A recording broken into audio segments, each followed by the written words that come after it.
శ్రీమాత్రే నమః. అమ్మతో ప్రయాణానికి స్వాగతం. అందరికీ కూడా అమ్మవారి యొక్క ఆశీస్సులు ఉండాలని మనస్ఫూర్తిగా ఆ తల్లిని వేడుకుంటూ, ఈరోజు దేవీ నవరాత్రులలో మూడవ రోజు దుర్గాదేవిని అన్నపూర్ణాదేవిగా అలంకరిస్తారు. అన్నపూర్ణ అంటే మనకు గుర్తు వచ్చేవి రెండు. ఒకటి కాశీ క్షేత్రం, మరొకటి శ్రీ శంకర భగవత్పాద విరచిత అన్నపూర్ణ స్తోత్రం. పవిత్రమైనటువంటి ఈ కథను ఎవరైతే వింటారో వినిపిస్తారో వారికి అమ్మవారి యొక్క సంపూర్ణ అనుగ్రహంతో పాటు సకల ఐశ్వర్యాలు లభిస్తాయి. కాబట్టి భక్తి శ్రద్ధలతో ఈ కథను వినండి. ఒకప్పుడు పరమేశ్వరుడు కైలాసంలో ఆసీనుడై ఉన్నాడు. అప్పుడు పార్వతీదేవి వెనుకగా పరమేశ్వరుణ్ణి సమీపించి తమాషాగా ఆయన కళ్ళను తన చేతులతో మూస్తుంది. పరమేశ్వరుడు కుడి కన్నుగా సూర్యుడు, ఎడమ కన్నుగా చంద్రుడు, నుదుటన మూడవ నేత్రంగా అగ్ని విరాజిల్లుతూ ఉంటారు. అందువలన పార్వతీదేవి భగవంతుని యొక్క నేత్రాలను మూసివేయడంతో సూర్యుడు చంద్రుడు ప్రకాశాన్ని కోల్పోయారు. ఫలితంగా లోకాలన్నీ కూడా చాలా కాలం అంధకారంలో మునిగిపోయాయి. దాంతో మానవులు, మిగిలినటువంటి జీవరాశులు భయంతో తల్లడిల్లిపోయారు. ఆ యొక్క అపాయం నుండి అందరినీ కాపాడమని భక్తులు పరమేశ్వరుణ్ణి ప్రార్థించారు. పరిస్థితిని వెంటనే ఆ పరమేశ్వరుడు అర్థం చేసుకొని వెంటనే తన యొక్క అగ్నిమయమైనటువంటి మూడవ నేత్రం తెరిచి వెలుగు కల్పించి కటిక చీకటిలో కొట్టుమిట్టాడుతూ ఉన్నటువంటి లోకాలను ఉద్ధరించాడు.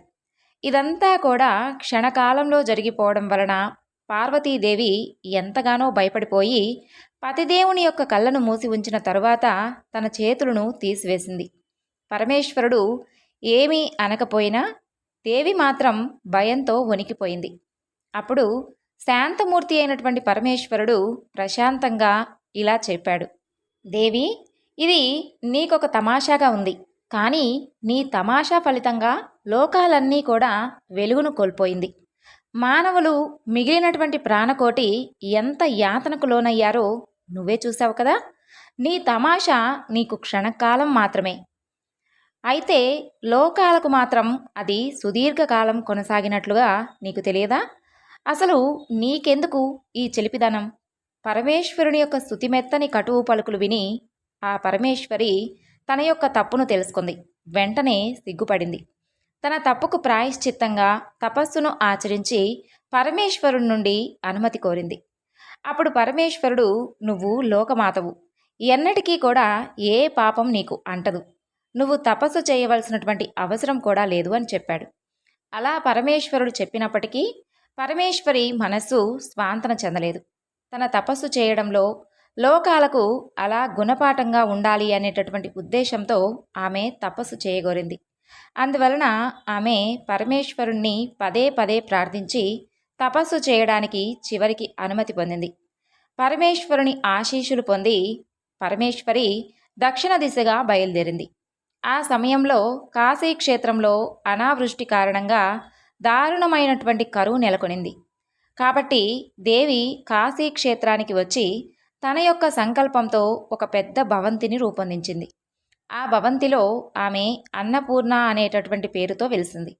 అక్కడ ఉండేటటువంటి ఆమె ఎన్నటికీ కూడా ఖాళీ కానటువంటి అక్షయ పాత్ర అయినటువంటి సురభి మూలంగా జనులందరికీ కూడా ఆహారాన్ని అర్పించడం ప్రారంభించింది. ఆకలితో అలమటించేటటువంటి జనులకు ఆ విధంగా ఆకలి తీరింది. జనులు అన్నపూర్ణకు ప్రణమిల్లి ఆమెను మనసారా అభినందించారు. ఆ కారణంగా యావత్తు కాశీరాజ్యంలో ఆమె యొక్క ఖ్యాతి వ్యాపించింది. ఈలోపు కాశీరాజు తన యొక్క కోశాగారం అంతా కూడా ఖాళీ అయిపోవడం గుర్తించాడు. అందువలన అతనికి ఏం చేయాలో కూడా పాలుపోక తల్లడిల్లిపోయాడు.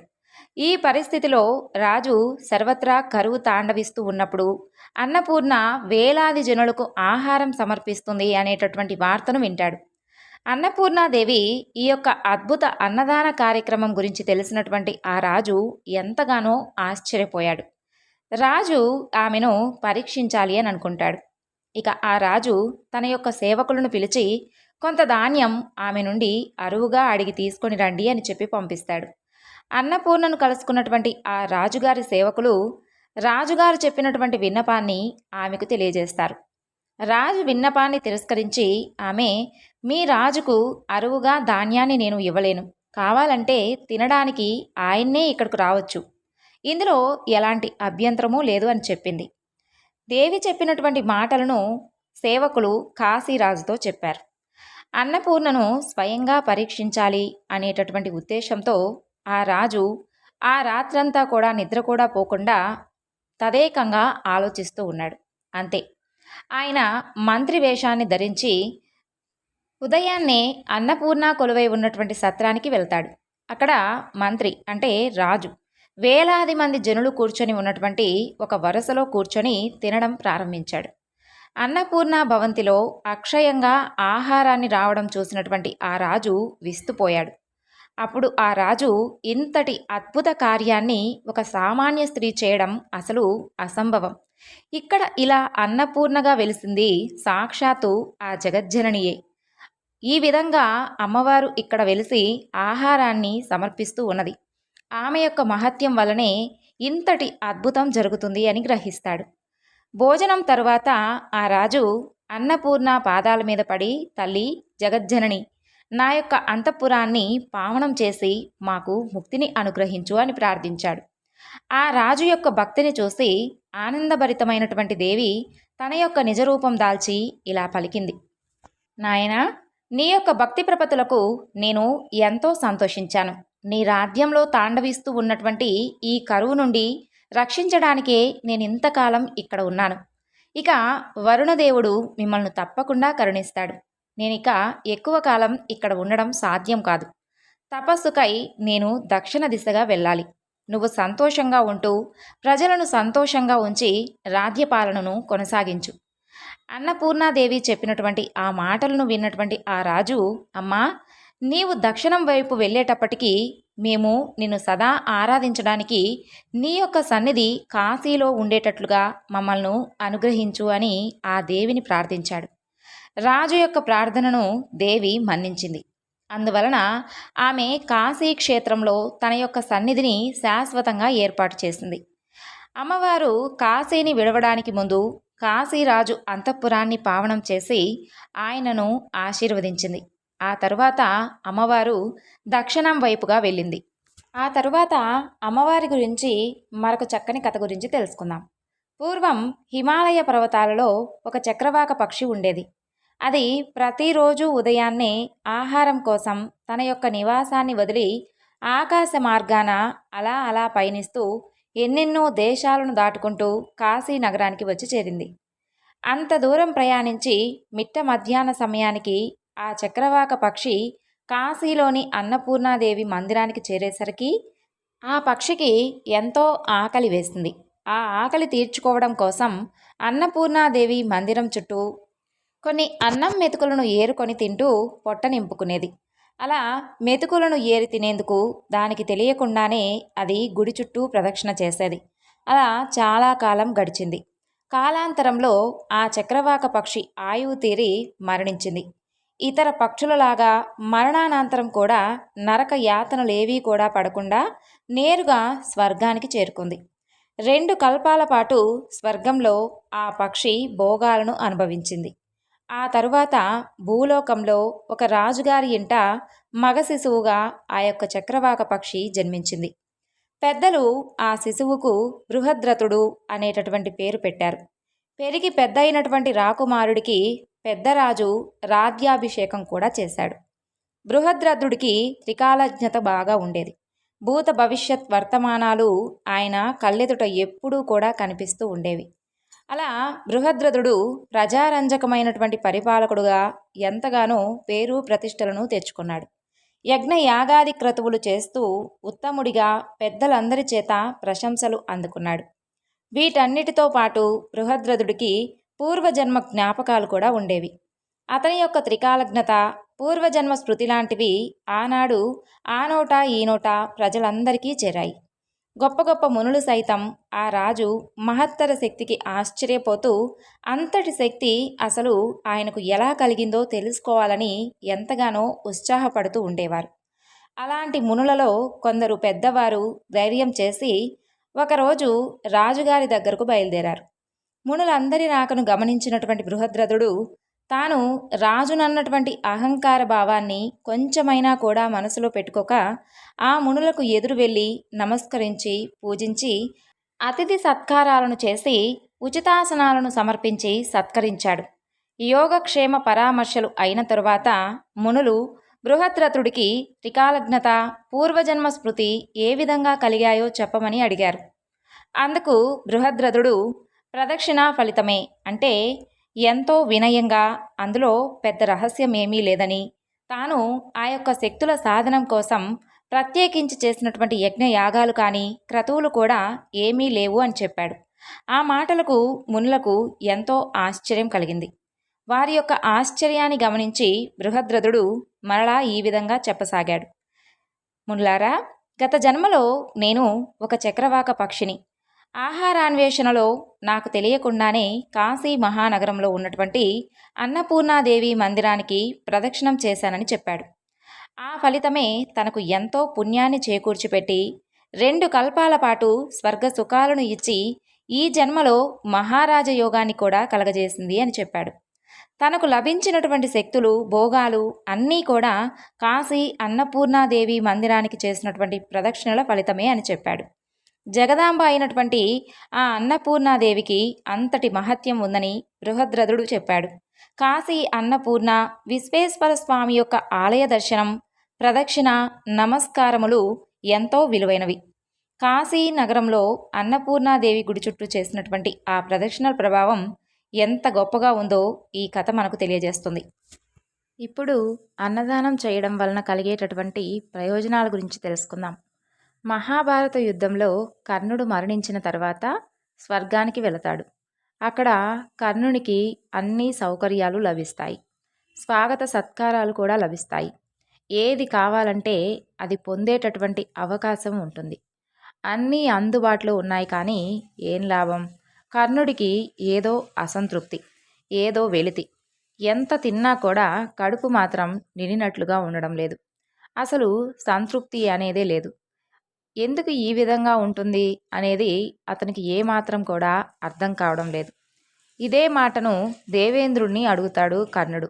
అప్పుడు దేవేంద్రుడు చిరునవ్వుతో, నీవు అనేక దానాలు చేశావని, అడిగిన ప్రతి వారికి లేదనకుండా ఇచ్చేటటువంటి దాన కర్ణుడు అని చెబుతూ ఉంటారు. మరి ఎప్పుడైనా కానీ అన్నదానాన్ని చేసావా అని అడిగాడు. దానికి కర్ణుడి నుండి ఎలాంటి సమాధానము లేదు. నేను ఎన్నో దానాలు చేశాను, కానీ అన్నదానం మాత్రం ఎప్పుడూ చేయలేదు అన్నాడు కర్ణుడు. పోనీ అన్నం పెట్టేటటువంటి ఇల్లైనా చూపించావా అని అడిగాడు దేవేంద్రుడు. కర్ణుడు కాస్త ఆలోచించి ఈ విధంగా చెప్పాడు. అవును, ఒకరోజు ఒక బీదవాడు నా వద్దకు వచ్చి అన్నం పెట్టించమని అడిగాడు. అప్పుడు నేను ఏదో ధ్యాసలో ఉండి నాకు అవకాశం లేదు, కానీ అక్కడ ఆ ఇంటికి వెళ్ళు అని ఒక ఇంటిని చూపించాను అని చెప్పాడు. అన్నదానం చేసేటటువంటి ఇంటిని చూపించినటువంటి ఆ నీ వేలును నోట్లో పెట్టుకో అన్నాడు ఇంద్రుడు. అందుకు సరేనని ఆ వేలిని నోట్లో పెట్టుకున్నాడు కర్ణుడు. అలా ఒక్క గుటక వేశాడు. ఆ క్షణంలోనే అతని కడుపు నిండిపోయింది. అంతవరకు కర్ణుడికి ఉన్నటువంటి అసంతృప్తి మటుమాయమైపోయింది. ఎనలేనటువంటి తృప్తి కలిగింది. ఈ కథ ద్వారా అన్నదానం యొక్క మహత్యం, దానికి ఉన్నటువంటి ప్రాశస్త్యం తెలుస్తుంది. చాలామంది అన్నదానం చేయడం మనం చూస్తూ ఉంటాం. అయితే అసలు అన్నదానం ఎందుకు చేయాలి అనేటటువంటి ప్రశ్నకు మనసులో మెదలాడేటటువంటి ప్రశ్నలు ఎన్నో ఉంటాయి. అన్నదానం చేయడంలో ఒక పరమార్థంతో పాటు ఆనందం కూడా ఉంటుంది.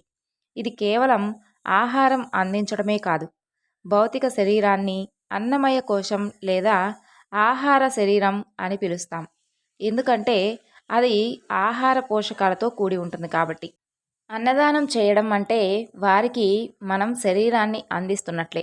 ఆహారం పట్ల కొంత స్పృహను, అవగాహనను మనలో కలుగజేసుకోవడానికి అన్నదానం మనకొక గొప్ప అవకాశం. మనం దానిని ఆహారంగా మాత్రమే చూడొద్దు, అది జీవితం. మన ముందు ఆహారం ఉన్న ప్రతిసారి కూడా అది వాడి పడేసేటటువంటి పదార్థంలా కాకుండా అది జీవం అని మనం అర్థం చేసుకోవాలి. మన జీవితాన్ని ఉన్నతం చేసుకోవాలి అంటే మనం తప్పనిసరిగా ఆహారాన్ని, నీటిని, గాలిని, భూమిని ఒక జీవంగా చూడాలి. ఎందుకంటే మన శరీర నిర్మాణానికి అవే ముఖ్యమైనటువంటి పదార్థాలు కాబట్టి. మనం వీటిని జీవాధారంగా ఆశ్రయిస్తే అవి మన శరీర నిర్మాణంలో చాలా భిన్నంగా ప్రవర్తిస్తాయి.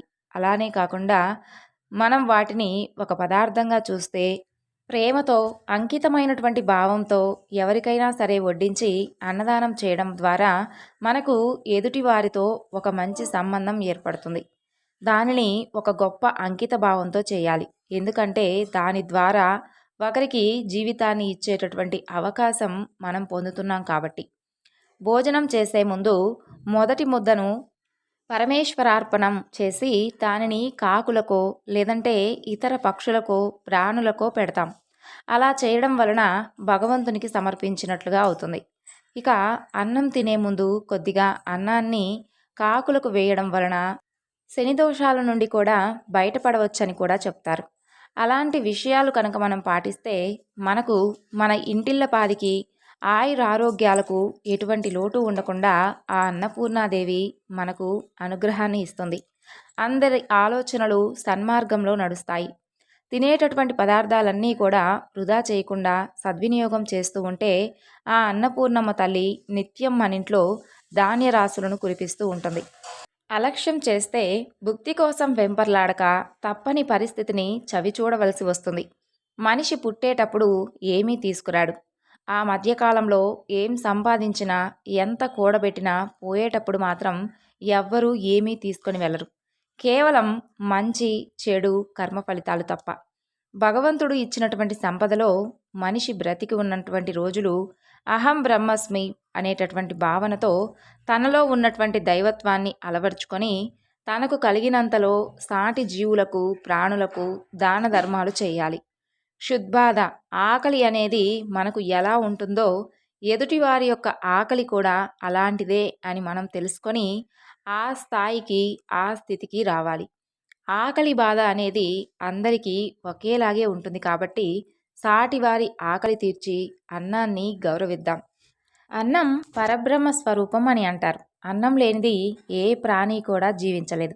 అన్నం ఎటువంటి లోటు లేకుండా దొరకడం అంటే సాక్షాత్తు ఆ కాశీ అన్నపూర్ణ అమ్మవారి యొక్క అనుగ్రహం తప్పనిసరిగా కావాలి. ఆ అమ్మను నిత్యం కొలిచేవారికి అన్నపానాదులకు ఎలాంటి లోటు కూడా ఉండదు. ప్రతి నిత్యం భోజనం చేసేటప్పుడు ఆ అమ్మను కృతజ్ఞతాపూర్వకంగా ధ్యానం చేసుకొని విశ్వంలో మనతో పాటు ఉండేటటువంటి అనేకానేక జీవులకు బలిబుక్కులు సమర్పించి భోజనం చేసిన వారికి అతిథి అభ్యాగతి సేవ, ఆపన్నులకు, ఆకలితో బాధపడే వారికి అన్నప్రసాదాన్ని అందించేవారికి ఆ తల్లి యొక్క అనుగ్రహం ఉంటుందని శాస్త్రవాక్కు. అన్నదానం కోటి గోవుల దాన ఫలితంతో సమానమైనది. ఏది లోపించినా కూడా బ్రతకగలం, కానీ ఆహారం లోపిస్తే బ్రతకలేం. దానాలన్నింటిలోకెల్లా అన్నదానం మిన్న. అన్నదానాన్ని మించినటువంటి దానం మరొకటి లేదు అని పెద్దలు చెబుతూ ఉంటారు. మనిషి ఆశకు అంతే ఉండదు, అదుపు అంతకన్నా ఉండదు. ఎందుకంటే ఏది దానంగా ఇచ్చినా, ఎంత ఇచ్చినా కూడా ఇంకా ఇంకా కావాలి అని అనిపిస్తుంది. కానీ అన్నదానంలో మాత్రం దానం తీసుకున్నవారు ఇంకా చాలు అని చెప్పి సంతృప్తిగా లేస్తారు. ఏ దానం ఇచ్చినా కూడా దానం తీసుకున్న వారిని మనం సంతృప్తి పరచలేకపోవచ్చు, కానీ అన్నదానం కనుక చేస్తే ఆ దానం తీసుకున్న వారిని పూర్తిగా సంతృప్తి పరచవచ్చు. అన్నదానాన్ని ఒక యజ్ఞంలా భావించి చేసేవారు కూడా ఉన్నారు. ఆకలితో ఉన్నవారికి అన్నదానం చేయలేకపోయినా అన్నం పెట్టేటటువంటి ఇంటినైనా చూపించమని పెద్దలు చెబుతూ ఉంటారు. కాబట్టి త్రేతాయుగం, ద్వాపర యుగాలలో యజ్ఞయాగాదులు, తపస్సుల ద్వారా మానవులు మోక్షం పొందారు. కలియుగంలో దాన ధర్మాలు, దైవారాధన, నామపారాయణ, నామస్మరణ మొదలైనటువంటి వాటి ద్వారా సులభతరమైనటువంటి మోక్ష మార్గాన్ని ఆ దైవం ప్రసాదిస్తాడు. దాన ధర్మాలు ఎవరికి ఉన్నంతలో వారు దానం చేసుకోవచ్చు. ఈ దానం చేసేది కూడా మనస్ఫూర్తిగా చేయాలి. ఆడంబరాలకు పోనవసరం లేదు. దానాలు ఎన్నో రకాలుగా ఉన్నాయి. దానాలలో కూడా అన్నదానం, వస్త్రదానం, జలదానం, గోదానం, కన్యాదానం, సువర్ణదానం, భూదానం ఇలా మొదలైనవన్నీ చాలా కూడా విశిష్టమైనవి ఉన్నాయి. మనిషిని పూర్తిగా సంతృప్తి పరిచేది మాత్రం అన్నదానం మాత్రమే. దాహార్తిని తీర్చేది జలదానం. ముఖ్యంగా వేసవి కాలంలో బాటసారుల యొక్క దాహాన్ని తీర్చడం ద్వారా వారికి మనం ఎంతో మేలు చేసిన వారవుతాం. వస్త్రదానం చేస్తే సాక్షాత్తు ఆ భగవంతునికే వస్త్రాన్ని ఇచ్చినటువంటి పుణ్యం కలుగుతుంది. మనం చేసేటటువంటి దానంలో స్వార్థం లేకుండా ఏ ఫలితం ఆశించకుండా చేస్తే ఆ దేవుడే ఆ దానాన్ని గ్రహించడానికి వస్తాడు అని అంటారు. కర్ణుడు, బలిచక్రవర్తి మొదలైన వారి దగ్గరకు భగవంతుడు యాచకుడిగా వచ్చి దానాన్ని స్వీకరించి వారికి మోక్షాన్ని ప్రసాదించినట్లుగా పురాణ ఇతిహాసాల ద్వారా మనకు తెలుస్తుంది. ఒక మనిషి మరణించినా కూడా అతను చేసినటువంటి దాన ధర్మాల వలన ఆజాన్మాంతరం అతని పేరు చిరస్థాయిగా నిలిచిపోతుంది. దానగుణం లేనటువంటి మనిషికి మోక్షం కలగదు. ప్రత్యుపకారం ఆశింపక చేసేటటువంటి ఏ దానమైనా సరే అత్యున్నతమైనది. ఆకలితో ఉన్నవారికి, అనాథులకు, పేదలకు, రోగులకు, వికలాంగులకు అన్నవస్త్ర ఔషధాలు మొదలైనవి లేని వారికి దానం చేస్తే దానిని పాత్రత దానం అని అంటారు. అన్నదానం చేయడంలో ఏమాత్రం కూడా పక్షపాత వైఖరిని కానీ పరతమ భేద వైఖరి కానీ అస్సలు ఉండకూడదు. అలా చూపకూడదు. సంపద గలవారికి, అధికారం గలవారికి, బంధుమిత్రులకు ప్రత్యేకంగా ఆతిథ్యం ఇస్తూ పేదవారిని తక్కువ చేసి చూస్తే అది అపాత్ర దానం అవుతుంది. బంధుమిత్రులని ప్రీతి లేకుండా ఆర్థిక స్తోమత లేని, శారీరక శక్తి లేని వారికి, వృద్ధులకు, అభాగ్యులకు సాక్షాత్తు భగవంతునికే అన్న నివేద సమర్పిస్తున్నాము అనేటటువంటి భావన చెందుతూ మనస్ఫూర్తిగా అన్నదానం చేస్తే ఆ పుణ్యఫలం ఇంకా రెట్టింపవుతుంది. పేదవారిని పక్కన పెట్టి అయిన వారికి ముందుగా వడ్డిస్తే అన్నదాన పుణ్యఫలం లభించదు. అన్నదానం అంటేనే మనతో ఏ బంధం లేనివారు, నిరుపేదలను దరిద్ర నారాయణులు భగవంతునిగా భావింపజేసేటటువంటి మహత్కార్యం అది. అన్నదానం జరిగే చోటుకు భగవంతుడు పేదవారిగా రూపాన్ని దాల్చి వస్తాడు అని పురాణ ఆధారాలు కూడా ఉన్నాయి. ఉన్నవారికి అన్నం పెడితే పెట్టిన వారి మేలు కోరుతాడో లేదో తెలియదు, కానీ లేని వారికి పట్టడు అన్నం ప్రేమతో కనుక పెడితే వారి యొక్క దేహాత్మలోని పరమాత్మ సంతృప్తి చెంది వారు వేద ఆశీర్వచనాలు ఇవ్వకున్నా కూడా అంతకు మించి దీవిస్తారు. మన పేరు వారికి తెలియకున్నను వారంటారు, ఏ తల్లిదండ్రులు కన్నబిడ్డవు, మా అయ్య, మా దొర, మా దేవుడు కడుపు నిండా కమ్మని అన్నం పెట్టించాడు. ఆయన కడుపు సల్లంగుండా, వాళ్ళ భార్య పిల్లలు సల్లంగుండా, వాడ సల్లంగుండా, వంతన సల్లంగుండా అని నిండు మనసుతో దీవిస్తారు. నిజంగా ఆ దీవెనలు దాతకు జీవిత పర్యంతమే కాదు, వచ్చే జన్మకు కూడా ఆ పుణ్యఫల దీవెనలు సంప్రాప్తిస్తాయి. ఈ అన్నదాన కార్యక్రమానికి ఏదో ఒక రకంగా సహాయపడినటువంటి ప్రతి ఒక్కరికి కూడా పుణ్యఫలం లభిస్తుంది. భగవద్గీతలో కృష్ణ భగవానుడు యజ్ఞదాన తపోరూపులైనటువంటి కర్మలను ప్రతిఫలాపేక్ష లేకుండా తప్పకుండా ఆచరించవలను అని చెప్పాడు. ఈ విధంగా అన్నదానం చేయడం వలన కలిగేటటువంటి ఫలితాలను, వాటి వివరాలను తెలుసుకున్నాం కదండి. ఇది అన్నదానం చేయడం వలన కలిగేటటువంటి ఫలితాలు. కాబట్టి ఆ తల్లి అన్నపూర్ణాదేవి యొక్క ఆశీస్సులు, అనుగ్రహం మనపై ఎప్పుడూ ఉండాలని మరొక్కసారి ఆ తల్లిని వేడుకుంటూ ఈ వివరణను ఇంతటితో ముగిస్తున్నాను. సర్వం శ్రీ లలితార్పణమస్తు. స్వస్తి.